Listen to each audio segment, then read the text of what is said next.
سرخط خبرهای مهم. امیر قطر مسجد کلان دوشنبه را می‌گشاید. بعد از لاتوکوب سنجش قسم‌های نظامی در تاجیکستان و آغاز بررسی شکایت اوکراین ضد روسیه در دادگاه گاگا.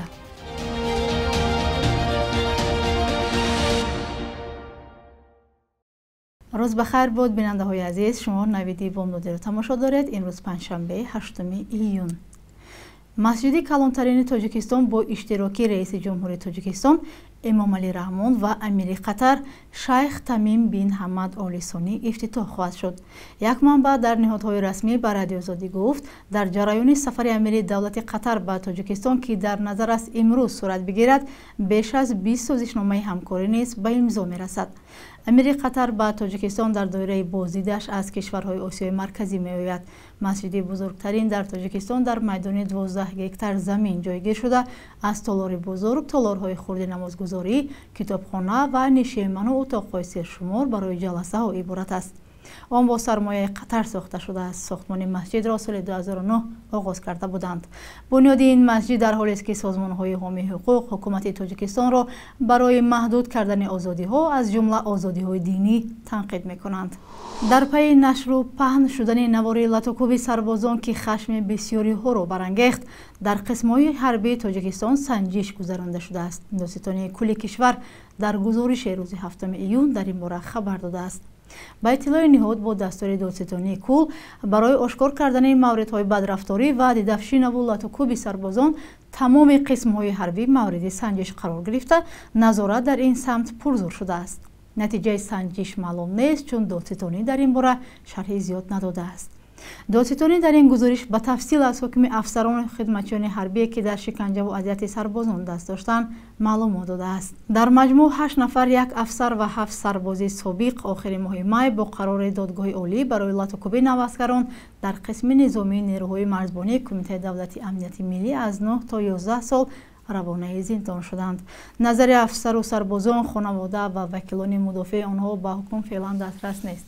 نوار لاتوکوب سربازان ماه اپریل امسال رسانه‌ای شد و خشم بسیاری از کاربران را برانگیخت. هفته آینده در مکتب‌های تاجیکستان پورا تعطیل اعلان شده. به این ترتیب سال خوانی شنبه انجام می‌رسد. در حدود 4000 مکتب بیشتر از 2 میلیون خواننده تحصیل می‌کنند. همکارمان نگاره فضل‌الدین با چندی از والدین صحبت کرد و پرسید که برای فرزندانشان چی برنامه‌ها را طرح‌ریزی کردند. آنها را به لاگر می‌فرستند یا برایشان کورس‌های تعلیمی یا هنری در نظر گرفتند. جواب‌های ساکنان را یکجا می‌بینیم. 16 نبیره. در همین تعطیل تابستانه چی نقشه دارید برای نبیره ها؟ چی کار میکنن در سیمان؟ نبیره ها این شهر زندگی میکنن، دهات رفته دم میگیرن. نبیرگان هم در چی میخوند؟ لیسه لای قمندو میخوند. بعد این تابستانه فوتبال چی نمیرن. مشق میکنن رفته. با دهات رفته اونجا میخونن. آب میگیرن در دهات. پیشنهاد داشتم که همین студент ها هستند و студент های زبان روسی، زبان انگلیسی. حاضر بسیار طلبه ها 5 خانه زبان روسی نمیدونن، انگلیسی نمیدونن. برای همین یگون کورس های همین به پول شود که بچه ها رفته مثال هم یاد میگیرن، هم برای студент ها پرکتیکا میشد برای آینده. این دو طرفه هر دو طرف و مثال نقض میشود. برای همین گفتنی هستم که همین در سطح معارف می در وجود همین پیشنهاد کنیتون و فکر من استودنت های هم بسیار همین با راضی میشن، ببین پرکتیکا ندارن. چی نشان میدید؟ کتابچه همین کودک‌ها در نشان میدید. الف با مثلا با هسته کو شعر رو هستن برای کودک‌ها میدونه خود شعر خونده میتونه. 5 پرکس 6 درآمد از 6 قدم مونده است. 3 تا کودک است. 3 تا. سن سالشون 8 ساله، 7 ساله و آخرش 4 ساله می باشد. در نقشه هست در یگان لاگر روان کنم، لیکن حالی نمیدونم با کجا. حالی معین نیست. با فکر شما همه لاگرها با کودکان چی فایده میرسونند؟ فایده آن می باشد که مثال در اونجا رشد می‌یابند. مثال از کوچه‌گردی بیهوده مثال وای میکنند چی раҳо меёбанд, аз беҳуда кӯча намегарданду мисол дар онҷо як забон меомӯзанд, забонҳои хориҷиро, мисол бозӣ мекунанд, ягон шиновария ёд мегиранд, мисол овозӣ кардан меомӯзанд. Ҳамин чизҳоро дар лагер меомӯзанд, ёд мегиранд.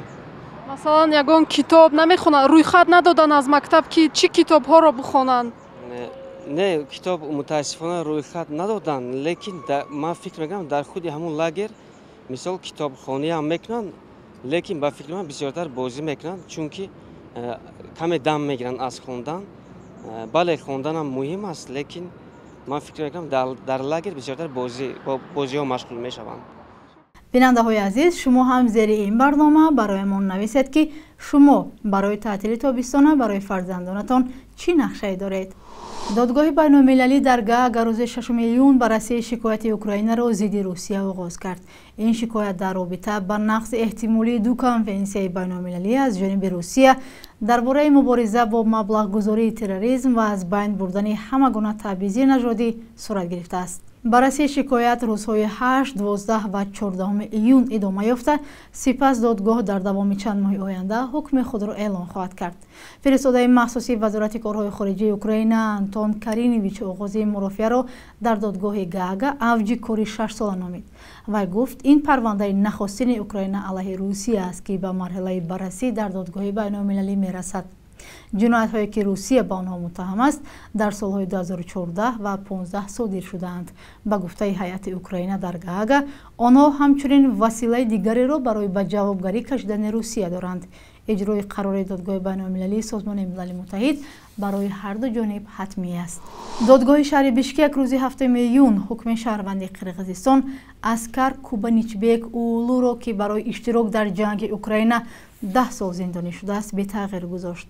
جانب ایبدار شونده در مرافعه از دادگاه خواست بند زرخریدی را که بر اساس آن 10 سال از آزادی محروم شده است با بند اشتراکی شهروندی جمهوری قرقیزستان در زد و خوردهای مسلحانه یا عملیات نظامی در قلمرو دولت‌های خارجی عوض کرده شود.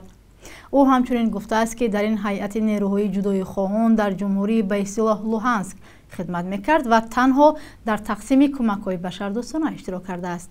با گفته اسکر کوبانیچبک اولو و تنها به خاطر دریافت شهروندی روسیه به جنگ ضد اوکراین رفته بود.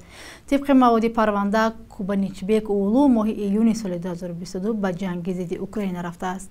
او ماه نوامبر سال گذشته از صف نیروها اخراج و بعدی بازگشت به بیشکک دستگیر شد. همکارمان خیرمان بخازاده در بخش یک روز تاریخ از مهمترین رویداد تاریخی برای امروز خبر می‌دهد.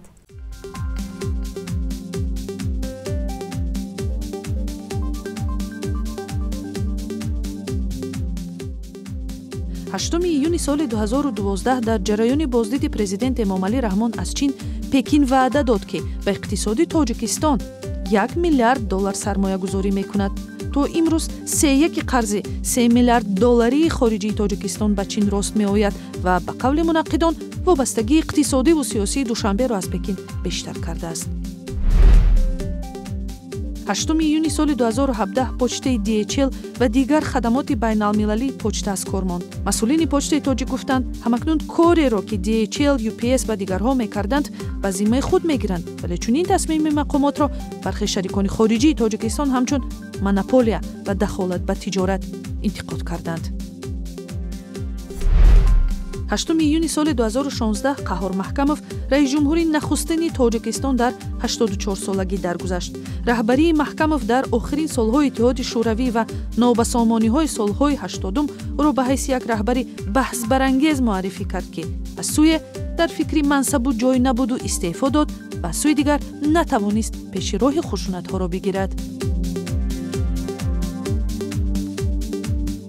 بانک ملی قرب اسعار خارجی را چنین تعیین کرده است: $100 آمریکایی 1091 سومانی، 100 یورو 1170 سومانی و قرب روبل نسبت روز گذشته 1 سومان پایین رفته 1000 روبل 133 سومانی عوض کرده می شود.